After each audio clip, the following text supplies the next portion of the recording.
Today we're talking fat loss and mental performance for the everyday athlete, mom and dad. So fat loss 101, first topic we'll talk about is high protein. So I don't want to go into, usually the first principle of any fat loss is that you need to be in a calorie deficit, which is true. What I'm going to do is I'm going to talk about principles and strategies that'll help you naturally get into a calorie deficit because we know that. And so first principle is high protein, high quality protein, meaning usually from animal sources, things like eggs, also things like dairy and whey.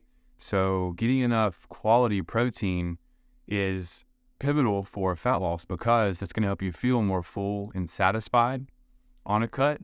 And like when you're cutting and when you're wanting to lose body fat, you're going to feel less hungry, but you're also going to be recovering better.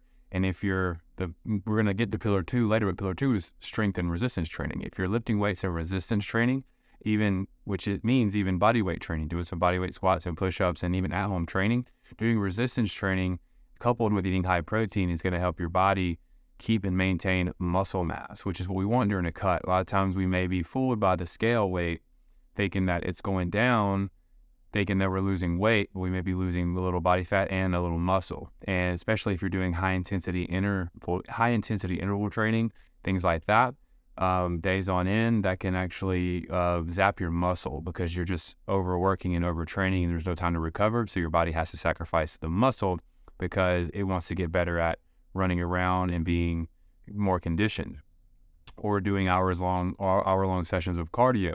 But if you're doing resistance training throughout the week, coupled with some lower intensity cardio modalities like walking, like doing the bike, or doing, threshold training where you're pushing your heart rate up and down, but not going for hour-long runs or high-intensity interval training on a daily basis. So doing that's going to help you maintain that muscle mass while you're losing body fat, and it's actually going to make sure that the weight that you're losing is coming from body fat. So like we said, sometimes the scale can mislead us thinking that we're losing weight, so we're doing good, but we're losing muscle and body fat. But if you're resistance training, eating high protein, and doing low intensity exercise for your cardio, and then resistance training and lifting weights or lifting your body weight, then what you're going to see is if your scale does go down, or if your body fat percentage goes down, you're losing mostly body fat and you're maintaining muscle mass or keeping muscle mass, which is what we want for a favorable body composition.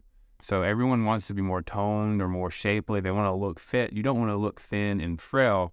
Everyone really wants that toned and fit look, which comes from losing body fat and gaining or maintaining muscle mass.